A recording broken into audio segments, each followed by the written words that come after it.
트렌드 코리아 2021이라는 책에서 지금의 상황을 스톡데일 패러독스라고 하는 상황으로 설명합니다. 스톡데일 패러독스라는 말이 나온 것은 베트남 전쟁 때 미국 해군 장교 제임스 스톡데일이 포로가 되었는데 8년 동안 온갖 고초와 고문을 겪으면서 수용소에 있게 되었습니다. 그 가운데 두 부류의 사람들을 수용소에서 만납니다. 첫 번째 부류의 사람들은 성탄절이면 풀려나겠지, 부활절이면 풀려나겠지, 추수감사절이면 풀려나겠지 하면서 막연한 낙관주의에 빠져있는 포로들을 본 것입니다. 그들은 그렇게 막연하게 낙관주의에 빠져 있습니다. 그렇게 희망이 좌절될 때마다 이 막연한 낙관주의에 빠져 있는 자들은 희망이 좌절될 때 크게 낙심하게 됩니다. 그리고 끝내는 많은 이들이 쉽게 목숨을 끊고 쉽게 병들어 죽게 되었다라는 것입니다. 그런데 그 다른 부류들은 냉정하게 지금의 현실을 받아들이고 동시에 강한 생존의 의지를 가지면서 합리적인 낙관주의로 포로 생활을 하게 되는 것입니다. 그랬더니 그들은 모두 마지막까지 살아남아서 꽤 오랜 시간 지난 후에 포로 교환 때에 모두 고향과 자기 나라로 돌아가게 되었다라는 것입니다. 그래서 이것을 이 장교의 이름을 따서 스톡데일 패러독스라고 얘기합니다. 어려운 환경 속에서 소망과 희망을 가지더라도 현재 직면한 현실의 문제를 외면하지 않는 삶, 패러독스죠. 역설적입니다. 참으로 지금의 현실의 삶이 힘들고 어렵지만 그 삶에 적응해 가면서 소망과 희망을 끝까지 품고 살아가는 것을 스톡데일 패러독스라고 얘기합니다. 그래서 미국의 컨설턴트 짐 콜린스는 이렇게 얘기합니다. 냉혹한 현실을 직시하라. 그러나 믿음을 잃지 말라. 여러분, 세상 사람들도 지금의 이 코로나 상황을 겪으면서 냉혹한 현실은 직시하되 이것이 곧 지나가리다라는 믿음과 소망을 가지면서 인내하고 극복하며 살아가고 있습니다. 그런데 우리 믿음의 사람들이 이 막연한 낙관주의에 빠져서 내일이면 괜찮겠지, 모레면 괜찮겠지, 교회 모여도 괜찮겠지, 코로나 걸려도 하나님이 지켜주시겠지라고 하는 식의 생각을 한다면 여러분 진짜로 우리에게는 참된 회복이 이루어질 수 없습니다. 그것은 육신의 회복이 아니 영성의 회복까지도 이루어질 수 없다라는 것입니다. 여러분, 믿는 자들이 더욱 지금의 현실을 냉혹하게 받아들이되 이때 진정한 믿음을 세상에 보여줄 수 있는 자들이 되어야 할 것입니다. 교회는 지금 매우 중요한 기로에 서 있습니다. 세상에 올바른 영향력을 줄 수 있는 교회로 남을 것인지 아니면 세상의 공공의 적이 되어서 우물한 개구리처럼 그저 우리끼리만 행복하고 구원을 외치는 교회로 남을 것인지, 저는 우리 교회와 그리스도인들이 현실은 직시하되 그 안에서 회복의 믿음을 세상에 널리 전하는 교회와 성도들이 되었으면 좋겠습니다. 그때를 소망하며 한 해를 마무리하시는 저와 여러분 우리 연동교회가 되기를 주님의 이름으로 축복합니다. 오늘은 마태복음의 말씀 51번째 세례 요한의 죽음 그리고 시작이라는 제목으로 함께 말씀을 나눠보고자 합니다. 끝과 시작이라는 박노해 시인의 시가 있습니다. 제가 잠시 읽어드리겠습니다. 꽃은 시들어 떨어졌다. 하지만 열매한테는 지금부터 시작이다. 열매는 익어 떨어졌다. 하지만 뿌리한테는 이제부터 시작이다. 나는 실패해 쓰러졌다. 하지만 나 자신한테는 진정한 삶의 시작이다. 꽃이 시들어 떨어지면 모든 것이 끝난 것 같죠. 꽃에서 꽃이 떨어지면 끝입니다. 그러나 꽃은 떨어져 끝난 것 같지만 이제 열매한테는 이젠 얼마나 알찬 열매를 맺을까. 그 열매에게는 꽃이 떨어지는 것이, 꽃의 끝이 열매에게는 시작이라는 것입니다. 그래서 열매가 알차게 익어 꽉 채워주면 열매도 익어 떨어지게 되죠. 그러면 열매도 끝이 됩니다. 그러면 모든 것이 끝난 것일까? 아닙니다. 이제 뿌리가 할 일이 시작되는 것입니다. 열매의 끝이 뿌리에게는 또 다른 시작이 되는 것이지요. 이처럼 우리의 인생도 어떤 것에 실패에 쓰러지고 그것이 전부이고 이제 끝났다라고 생각하지만 우리가 인생을 살아오면서 저와 여러분이 느끼는 것이 무엇입니까? 그 실패라고 생각하고 끝이라고 생각하는 그 지점에서 우리는 새로운 시작, 새로운 출발을 깨닫게 된다라는 것입니다. 실제로 요즘 10대와 20대 초에 있는 그 또래의 친구들을 Z세대라고 합니다. 20세기의 마지막에 또 20세기 끝자락에 태어난 세대라고 해서 마지막 알파벳의 Z를 써서 Z세대라고 합니다. 이 세대는 불투명한 미래에 대해서 집중하지 않습니다. 현실에 더 관심이 많고요. 현재 중심적으로 살아갑니다. 매우 개인주의적이고 혼밥, 혼트, 혼산, 혼자 산에 올라가는 이런 것들을 좋아합니다. 그래서 지금 이 코로나 시대에 사회적 거리를 두면서 혼자 지내는 이 삶에 익숙하게 살아갑니다. 또한 이들을 디지털 네이티브라고 합니다. 디지털 원주민이란 뜻이지요. 태어날 때부터 태블릿, 스마트폰을 보면서 사용하면서 살아오게 된 친구들, 그래서 이 친구들을 디지털 네이티브라고 얘기합니다. 디지털 기기를 사용하는데 너무나 익숙합니다. 제가 아는 장로님이 아들네 부부가 어디를 다녀오겠다고 2살 손주를 맡겼습니다. 근데 이 손주가 자기가 쓰는 태블릿을 해달라고 막 때를 씁니다. 그래서 이 장로님이 에이 가만히 있어, 할아버지가 해줄게, 막 자기가 하겠다고 합니다. 이 조그만 놈이 뭘 한다고, 할아버지가 해줄 테니까 기다려. 근데 아무리 뭘 만져봐도 켜지지가 않습니다. 그랬더니 이 2살 난 이 손주가 계속해서 자기를 달라고 합니다. 그래서 이 할아버지 된 장로님이 자기도 못하니까 그 태블릿을 2살짜리 손주에게 줬더니 이 손주가 버튼 하나 누르고 몇 개 쓱쓱쓱 손으로 하더니 비밀번호 띡띡띡 누르고 자기가 막 사용하더랍니다. 정말 예전에는 다 우리 어른들이 해줘야 되는데 요즘엔 아이들이 더 잘합니다. 예전에 아이가 막 울면 엄마나 할머니가 안아주면 아이들이 울지 않았죠. 아이들이 울면 엄마와 할머니가 필요했습니다. 요즘에는 엄마와 할머니가 필요 없습니다. 막 우는 아이에게 스마트폰 하나만 주면 애들이 다 눈물이 뚝 그칩니다. 제 자녀도 이 Z세대에 속해 빠져 있는데 하루는 제가 제 아들과 인터넷 게임, 컴퓨터 게임을 함께 하게 되었습니다. 저는 잘 몰라서 이 Z세대가 아니까 그 게임을 잘 할 수가 없습니다. 그저 그냥 아들과 함께 어울리기 위해서 하는데 하다 보면 제 캐릭터가 계속해서 죽거나 끝이 납니다. 자주 끝이 나는데 제가 아들한테 야 아들아 아빠 끝났다, 벌써 끝났다 라고 얘기하면 제 아들은 태연하게 항상 이렇게 얘기합니다. 아빠 뭐해? 다시 시작하면 되잖아. 저는 제 자녀의 세대, 이 Z세대 문화가 참 싫습니다. 매일 스마트폰에, 인터넷에, SNS에 빠져 있고 운동도 안 하고 책도 잘 읽지 않습니다. 너무 개인적이고 눈앞에 있는 것만 관심이 있습니다. 그래서 저는 이 세대를 어떻게 하면 나 때는 말이야 의 과거의 방법으로 교육을 할까 생각을 하는데 사실 잘 따져보면 이 Z세대, 요즘 젊은 세대로부터 우리는 배울 것이 솔직히 더 많습니다. 앞에서 제 아들의 이야기를 했던 것처럼 이들은 이렇게 생각합니다. 끝나면 다시 시작하면 돼 라는 생각을 갖고 있습니다. 너무 안일하다, 너무 쉽게 생각한다는 부정적인 측면도 있지만 반대로 보면 지나치게 절망하지 않습니다. 지나치게 좌절하지 않는다라는 것이죠. 회복력이 아주 빠릅니다. 한 곳에만 매몰되지 않습니다. 저와 우리 어른들의 세대, 기성세대들은 쉽게 좌절하죠. 절망합니다. 회복력이 굉장히 느립니다. 한 곳에 매몰돼서 그곳에만 집중하죠. 그러나 Z세대는 그렇지 않습니다. 끝났어? 다시 시작하면 돼 라는 마음을 갖고 있습니다.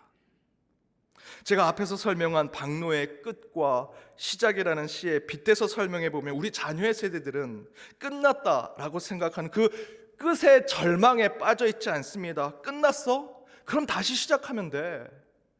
이게 마지막이야? 그럼 다시 출발하면 되지 라는 생각을 갖고 있다는 것이죠.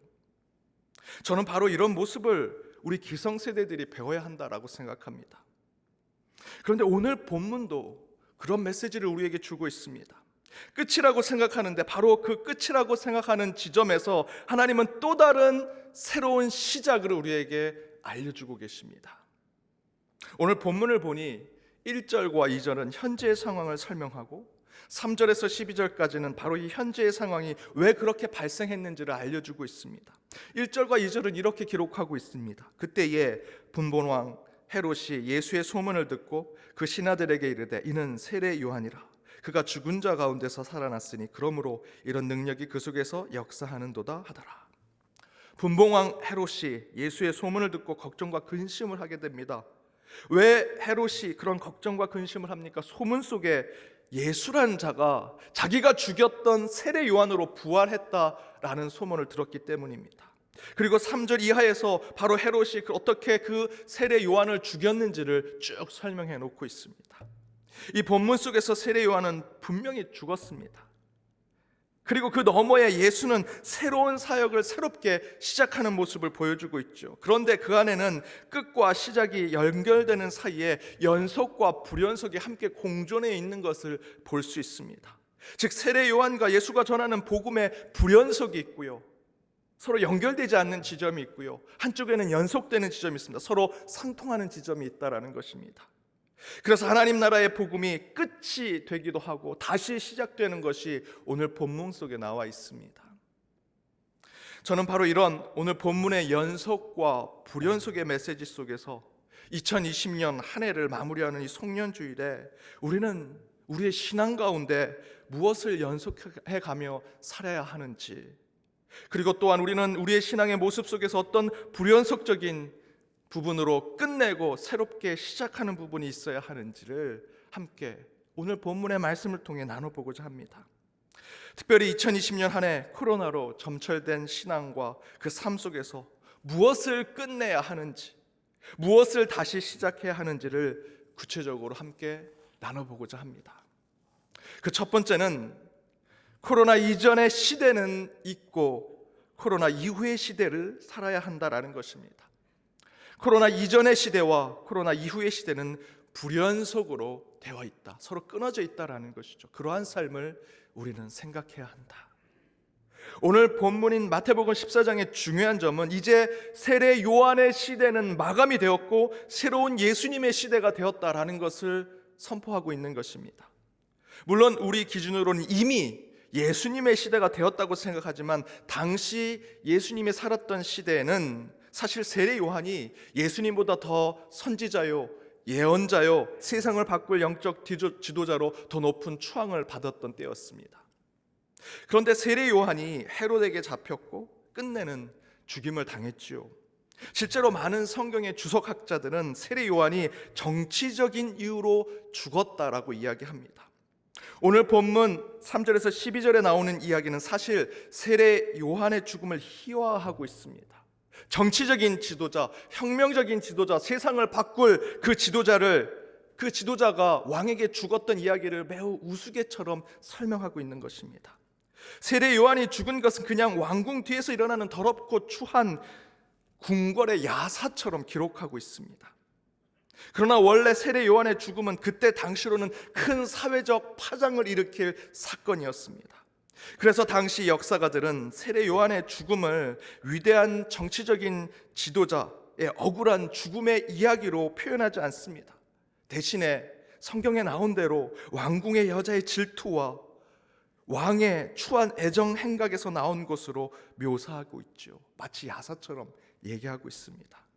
어찌되었든 여기서의 핵심은 여러 이유로 세례 요한은 죽었다라는 것입니다. 특별히 이스라엘의 귀족들, 왕족들, 종교의 지도자들, 당시의 기득권을 가진 자들에게 세례 요한의 죽음은 통쾌한 일일 것입니다. 너무 좋은 소식이죠. 자기들을 늘 비판하고 자기들을 괴롭게 했던 그 세례 요한이 죽었다 하니 그들에겐 기쁜 소식일 것입니다. 그런데 세례 요한이 죽자마자 이런 소문이 돌기 시작합니다. 세례 요한이 부활했다.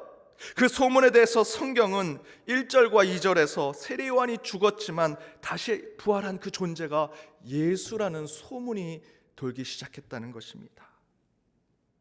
그러나 여러분 아시는 것처럼 그것은 가짜 뉴스입니다. 소문이고요, 유언비어였습니다. 그러나 하나님의 역사는 이곳에서 보여주는 것이 있습니다. 세례 요한은 세례 요한의 시대에서 끝났다라는 것입니다. 이제 바로 예수를 통해 예수님의 새로운 시대가 열렸음을 오늘 본문은 우리에게 얘기해 주고 있습니다. 오늘 본문의 메시지는 바로 그런 역사의 불연속적인 하나님의 역사를 보여주고 있는 것입니다. 곧 새로운 시대는 새롭게 맞이해야 한다라는 것, 세례 요한의 시대와 예수님의 시대는 엄연히 다르고 다른 시대가 지금 오고 있음을 설명하는 것입니다. 세례 요한을 두려워 떨던 사람들은 예수님의 사역이 요한과 같다고 생각했을 것입니다. 그러나 여러분, 오늘 이 14장 이후로 나오는 말씀을 읽어보시면 그 이상, 아니 그들이 상상하지 못했던 일들을 경험하게 되지요. 바로 그 증거가 바로 오늘 본문 다음에 나와 있는 말씀입니다. 여러분, 성경에 있으면 보십시오. 오늘 본문이 있는 마태복음 14장 1절에서 12절, 이 불연속의 사건 이후에 나온 말씀은 오병이어의 사건입니다. 세례 요한이 보여주지 못했던 하나님 나라가 이 땅에 우리의 일상 가운데, 우리의 삶 가운데 임하는 것을 세례 요한은 보여주지 못했습니다. 그러나 예수님의 시대에 예수님은 우리 일상 가운데 천국이 임하는 것을 경험하게 해주십니다. 그 첫 번째 사건이 바로 오병이어 사건입니다. 역사의 불연속 가운데 첫 번째, 예수님의 시대가 펼쳐진 것을 오병이어 사건으로 보여주시지요. 여러분, 세례 요한은 금식하던 자였습니다. 그 힘든 땅 광야에서 메뚜기와 역청을 먹으며 살았습니다. 그 광야라는 땅은 매우 힘들게 자신의 신앙과 믿음을 지킨 것을 보여줍니다. 금욕적인 삶을 사는 것이죠. 신앙은 매우 비판적이고 아주 차갑고 냉혹한 삶으로 신앙과 믿음의 삶을 살아야 한다는 것을 세례 요한이 보여줬습니다. 그것이 세례 요한의 복음의 모습이었다면 예수님은 전혀 다릅니다. 여러분 아시는 것처럼 예수님은 금식하지 않으셨습니다. 죄인의 집에서 함께 먹고 마셨습니다. 삭개오를 만났을 때 그 집에 유하여 이틀 동안 그와 함께 먹고 마시면서 그의 구원을 기뻐하셨습니다. 그의 가족과 함께 했습니다. 죄인들과 함께 하셨습니다. 그 첫 번째 사건이 오병이어 사건입니다. 2개의 물고기와 5개의 떡으로 그 수많은 사람들을 먹고 마시게 하시고 12광주리나 남게 하셨습니다. 천국이 저 위에 있는 것으로 율법을 잘 지켜서 저 천국으로 가는 것이 아니라 그 하나님이 이 땅에 예수로 임하심으로 우리에게 천국을 경험하게 하시는 것. 세례 요한의 시대는 끝났습니다. 이제 예수의 시대가 온 것을 경험하게 해주고 있습니다. 이처럼 우리도 매우 중요한 영적인 변곡점에 서 있습니다. 코로나의 경험은 두고두고 역사 속에 기록될 것입니다. 그것이 단순히 한 나라, 한 지역만이 경험한 것이 아니라 전 세계, 온 인류, 더 나아가서는 인간의 모든 삶의 방향과 내용을 완전히 바꾼 사건이기 때문에 코로나는 단순한 경험이 아닙니다. 그래서 대부분의 전문가들이 역사를 구분할 때 이렇게 구분하지요. BC와 AD, Before Christ, Anno Domini 이렇게 구분하는데 이 코로나를 경험하면서 이렇게 구분합니다. Before Corona, Before COVID, AD는 After Disease 이렇게 구분합니다. 완전히 불연속된 역사를 표현하는 것입니다. 그렇다면 우리는 영적인 측면에서 이 코로나 시대에 어떤 불연속적인 변화와 새로운 신앙의 마음을 가져야 할까? 저는 한 가지만 여러분과 나누고 싶습니다. 그것은 개인의 구원만을 위한 영성을 가지고 살았다면 이제 공동체와 온 피조물의 구원을 위한 영성을 가져야 한다는 것입니다. 다른 말로 표현하면 교리적인 영성에서 이젠 생태적인 영성의 삶을 사는 신앙. 코로나가 중국 우한이라는 지역에서 발생했다는 것은 대체적으로 우리가 알고 있는 사실입니다. 근데 왜 그런가를 찾아봐야 합니다. 왜 그런가 찾아봤더니 우한이라는 지역이 새롭게 개발의 붐이 일어나는 도시입니다. 곳곳에 공장과 도로를 짓고 아파트와 도시를 확장합니다. 그러면서 점점 숲과 산이, 땅이, 자연의 영역이 사라지게 됩니다. 그러면서 그 숲과 산에 살던 야생 동물의 서식지가 점점 좁아지고 없어지면서 자연스럽게 야생 동물이 살아가는 영역과 인간이 살아가는 영역이 점점 좁아지고 함께 묶여지게 되었습니다. 그렇게 인간의 욕심 가운데, 이기심 가운데 그 경계가 무너지면서 야생 동물에게 전혀 문제가 없는 그 안에 있는 바이러스와 세균들이 인간의 영역 속에 들어와서 저희에게 병을 준 것입니다. 그것이 바로 코로나이지요. 이런 사태의 원인은 인간의 무분별한 개발과 자연훼손, 생태계의 파괴 때문이라고 할 수 있습니다. 몇몇 정치 지도자들은 코로나의 원인이 박쥐 때문이다, 어떤 동물 때문이다, 어떤 나라, 어떤 지역 때문이다 말하는데 더 근본적인 원인이 있습니다. 그것은 바로 인간이 욕심을 부리고 이기심대로 행동하는 인간의 죄악 때문에 이 재앙이 내린 것입니다. 따라서 이에 대한 신앙의 응답은 과거에는 나의 구원을 위해 이웃만을 사랑하고 구제하고 봉사하면 됐는데 그거면 내 신앙이 전부라고 생각했지만 이제 이 코로나를 경험한 이후로는 이웃은 내 옆집에 있는 사람만이 아닙니다. 우리 인간으로 인해 고통받는 모든 이 세상에 하나님이 창조한 모든 피조물을, 이 자연 환경을 나의 이웃으로 생각하는 신앙과 영성을 가져야 합니다. 선교의 대상은 저 먼 곳의 미, 전도, 종족 그들만이 아닙니다. 여러분 옆에 고통받고 있는 가로수 그 나무, 여러분 옆밭에 그 텃밭에 죽어가고 있는 그 식물, 그들이 이제 이웃이 되어야 합니다. 바로 그것이 개인 구원을 위한 개인 영성을 뛰어넘는 포스트 코로나를 살아갈 생태 영성이 될 것입니다. 사랑하는 여러분, 이제 역사는 완전히 바뀔 것입니다. 그렇다면 당연히 우리의 신앙도 달라지고 변해야 합니다. 특별히 이 코로나 시대에 코로나가 끝나 새로운 시대가 오면 이제 우리는 개인 영성을 뛰어넘는, 내 주변의 사람이 아니라 내 모든 하나님의 피조물까지도 사랑하는 생태 영성을 가져야 할 것입니다. 이제 이 땅을 천국으로 새롭게 만드는 신앙을 가지시기 바랍니다. 새로운 시대 열릴 때 그 가운데 참된 영성이 저와 여러분 가운데 있기를 바랍니다. 두 번째는 연속적인 측면에서 우리는 코로나가 우리에게 준 엄청난 경험과 깨달음을 잊지 말아야 한다는 것입니다. 즉 코로나의 교훈은 계속해서 붙잡아야 한다는 것입니다. 이탈리아의 유명한 물리학자이자 소설가인 파올로 조르다노는 한참 이 이탈리아가 코로나 초기에 엄청난 피해를 겪었을 때 전염의 시대를 생각한다라는 책을 썼습니다. 그가 그 책에서 이렇게 얘기합니다. 코로나19는 어느 시점에서 끝날 것이다. 그리고 재건이 시작될 것이다. 우리는 혼란스러워하며 모든 것을 떨쳐버리고 싶은 마음만 들 것이다. 거대한 어둠이 내리는 것 같다. 망각의 시작이다. 그러면서 계속 이렇게 얘기합니다. 나는 병에 걸릴까 봐 겁내는 것이 아니다. 그러면 무엇을 걱정하냐고? 간염이 바꿀 수 있는 모든 것, 아니 그 반대로 아무런 변화 없이 이 불안이 지나가는 것이 염려스럽다. 많은 사람들이 코로나가 많은 것을 바꿀 것이라고 얘기하죠. 그러나 진정으로 두려운 것은요, 코로나 때문에 변화된 세상이 아니라 그 코로나를 경험했음에도 불구하고, 그 코로나를 그렇게 혹독하고 잔인하게 경험했음에도 불구하고 우리 인간이, 이 세상이 변하지 않는 것에 두려워해야 한다고 이는 얘기하고 있습니다. 앞에 말씀드린 대로 코로나는 분명히 사람의 탐욕이 일으킨 인간을 향한 자기체벌과 같은 것입니다.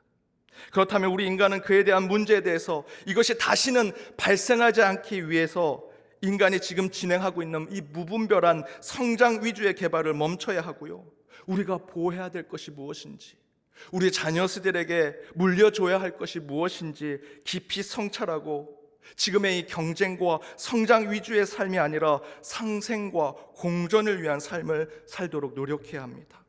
곧 우리는 이 코로나가 주는 체벌적인 이 교훈을 깨닫고 붙잡고 연속해서 그 반성과 성찰의 삶을 살아야 하는 것이죠. 죄송한 말씀이지만 개인적인 얘기를 하나 하겠습니다. 제가 작년에 연동교회 부임하고 새해를 준비하고 또 신년을 모임들을 갖고 새로운 사역을 적응하느냐, 작년 연초에 이 기침 감기가 걸렸습니다.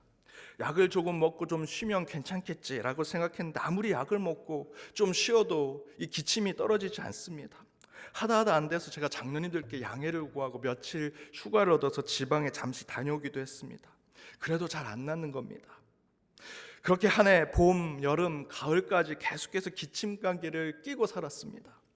그래서 제가 걱정해 주시는 이렇게 설교할 때 또 단에 있을 때 자주 기침을 하니까 성도님들이 그 모습을 보고 도라지약, 도라지청, 도라지 꿀, 평생 먹지 못할 만큼 너무나 많은 이 목에 관련된 약을 제가 선물로 받았습니다. 주시면 주시는 대로 다려 먹고 끓여 먹고 조금 먹으면 괜찮은 듯 하다가도 다시 이 기침이 계속 발생했습니다. 그런데 언제 낫게 되었는지 아십니까? 코로나가 터지고 제 기침 감기가 났습니다. 중국의 공장이 멈췄습니다. 그리고 여러분 아시는 것처럼 작년 봄에 미세먼지가 많이 사라졌죠. 그리고 매일같이 마스크를 쓰고 다니니 제 기침이 오히려 사라졌습니다. 코로나는 곳곳에서 발생하는데 오히려 제 기침은 점점점 줄어들었습니다. 아이러니해도 어떻게 이렇게 아이러니한 일이 생길 수 있을까? 코로나 때문에 오히려 제 병이 낫습니다. 제 기침 감기가 사라진 것입니다. 다르게 표현하면 코로나 때문에 우리는 깨끗한 공기를 회복했고요. 코로나 때문에 서로 위생을 지키는 삶을 살게 되었고, 코로나 때문에 건강을 지키는 법을 저희는 알게 되었습니다. 언젠가, 아니 곧 코로나가 종식되고 사라지리라 저는 믿습니다. 그러나 절대 잊지 말아야 할 것은 그 코로나가 준 교훈입니다. 코로나를 통해 우리가 바꿔야 할 삶, 코로나를 통해 우리가 다시 살아야 할 반성하고 회개하고 성찰된 그 삶을 우리는 끝까지 지켜내야 하는 것이지요. 그것을 우리 신앙에도 적용하면 마찬가지입니다.